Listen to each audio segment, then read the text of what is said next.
Hey everybody, it's Master Gallon Guys here, bringing you my review of the latest episode of Arrow 1159. So, things really ramped up in this episode.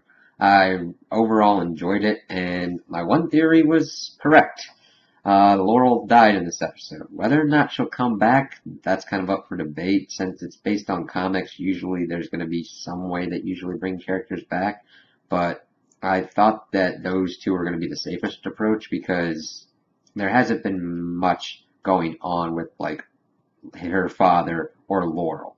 They've kind of reached their peak and there really wasn't anywhere else to go with them. So it made sense that they chose to have her as the sacrifice to kind of move the team forward. Because there really have been kind of no really hard stakes. I mean, Dark has gone after people, but there hasn't been a consequence that has really gotten the team to solidify and actually try and figure out how to take him out. So this episode kind of dealt with Dark and Merlin trying to get the totem back for Dark.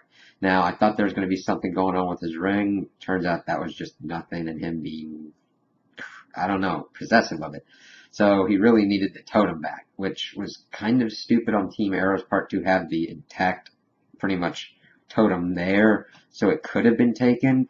And we also got the reveal that Andy was double crossing and playing as a double agent against Team Arrow. And I kind of had the feeling for that. You don't just like turn that fast from that kind of an evil organization, especially with what they've done to him. And I know that Diggle's going to take that hard because that pretty much led to Laurel's death. Hopefully it doesn't they don't completely make him go crazy, but hopefully it gets Team Arrow on the warpath. Like, we have to fight this. Like, we have to fight it. We're going to have to kill Dark to end this. I don't mind shows trying to have it where the characters are locked up or whatnot, but Dark and Slade and Merlin, they will kill to achieve their goals no matter who it is. And you have to have that option on the table, otherwise you're just going to keep running into the same thing over and over again. I mean, there's only so long that the prison can hold these kind of people.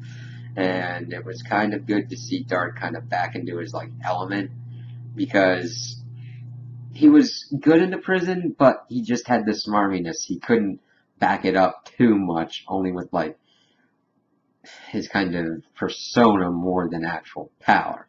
But then he was able to kind of get a riot going to get himself out. That was helped with Merlin, because Andy's brother had tipped the Arrow team off that they were trying to hijack missiles for some reason to help get Dark out of prison, which I'd have been like, dude, you need better than that.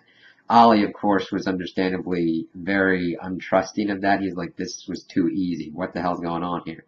So he did his interrogation of Andy's brother, who was looking for the last piece of the totem, because Merlin came into the base while they were doing that and took the totem, and they're like, well, you need the whole piece, because Dark's like, ha ha ha, come on, I need my piece.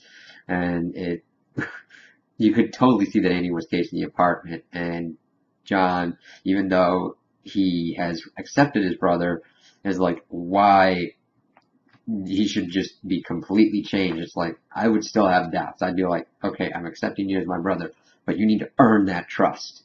And I think that he's going to kill his brother. It has to happen. Or that's going to be a character moment for him to not kill him. But for me, I'd be like, you have chosen your path. We have given you every opportunity. You're in this organization. You are a liability. You will come after my family. You're done.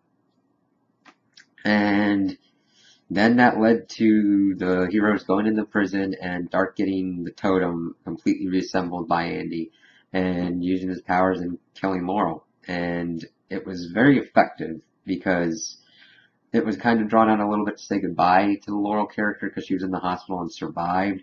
Granted, I think there's more to there to her death than what appears to be, because she was talking to Ollie about something and then she immediately died.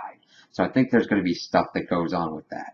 And it was really good acting. Everyone was shaken up. There was no kind of like Hammy like, oh, but everybody really showed the emotion that they needed. Lance was devastated. Ollie, everybody was devastated. And it goes back to kind of like, are you willing to kill these kind of people to completely stop them? because Thea was also dealing with that as well, because she's wondering if she's got the ability to kill Merlin.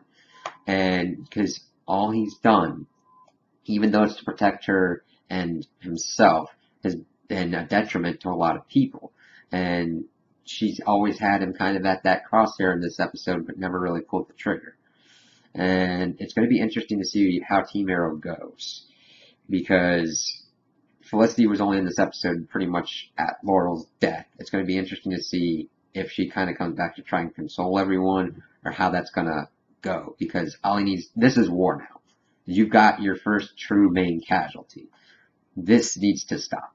I mean, you've been screwing around pretty much all season. I mean, in my opinion, the writers have to get to this point.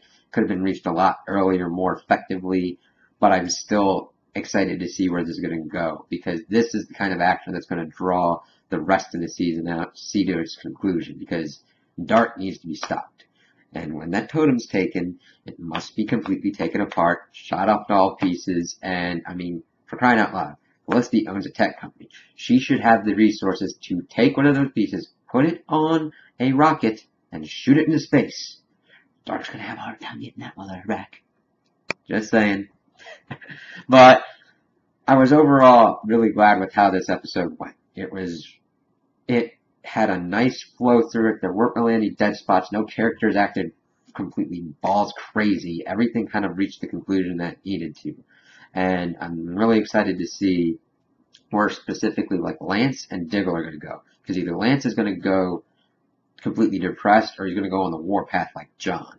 And that's going to be exciting to see those kind of characters put in those situations. So, those are my opinions on the episode. Tell me what you think in the comments. If you agree with me, if you disagree with me, if you liked it, if you didn't like it. Also, like and subscribe, and I hope you have a good day.